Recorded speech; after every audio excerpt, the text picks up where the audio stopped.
कलाकारनि ऐं अदाकारनि जी पैरोडी करे पेट गुज़र करण लॻो आहे। वधीक तफ़सील ॾिसूं था जोहिमा अमर लाशारी जी हीअ रिपोर्ट। जी नाज़रीन, दात अहिड़ी शइ आहे जेका कुदरत पारां कंहिं कंहिं जे हिसे में ईंदी आहे।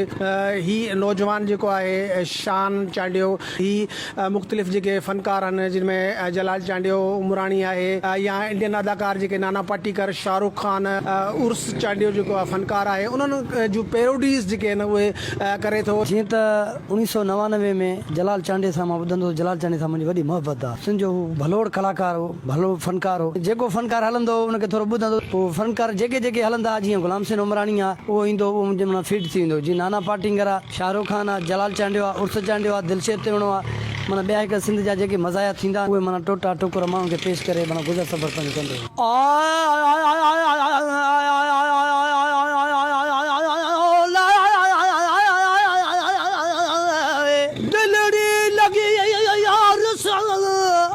दिलड़ी लगी यार सां वञी बेख्तियार, हुनखे मुंहिंजे दर्द जो मिली ख़बर न का वो चारो, ऐं राति जा ॾिहारियूं क़यामत बिरह में बीमारो, तलब न लायूं तारूं तालिब सां तकरारो, इश्क जा आज़ार हुते परवाह न आहे पिरीअ खे, न दूर करो मेरे ढोले को चा तरस करो मैं उजड़े, बहु हाल फकीरी विच गुज़रे वे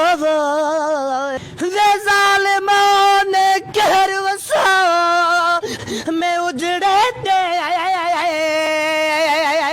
जीअं त असांजो सिंध धरतीअ जो भलोड़ यकतार चपड़ी जो महान कलाकार रागी मोहम्मद उर्स चांडियो साहब मरहूम, अल्लाह उनखे फिरदौस जन्नत में जायूं ॾे। ओला हेड़े म्यां ओला ओए ओ मूंखे कहिड़ी ख़बर तूं वेंदे हलियो तोखे आख़िरी भाउ कुर्बाया, तुंहिंजे बेरनि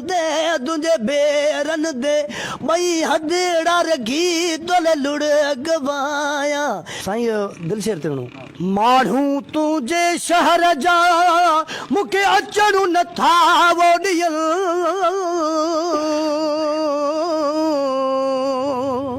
बस कयां थो मिलण लाइ पर मिलण बि कोन था ॾियनि। नाना पाटेकर उनखे वरी माना स्टाइल पंहिंजो हिकिड़े फिल्म में उनखे फांसी ॾींदा आहिनि, उन ॻाल्हाइण स्टाइल पंहिंजो आहे। अगर मेरे मौत का तमाशा देखने ये भाई मुझे फांसी देकर लटकते रहो तमाशा देखे चले जाओगे ना, कौन करेगा मेरा जुमाना? 200 रुपए मुर्गी हो गया, 300 रुपए चावल हो गए।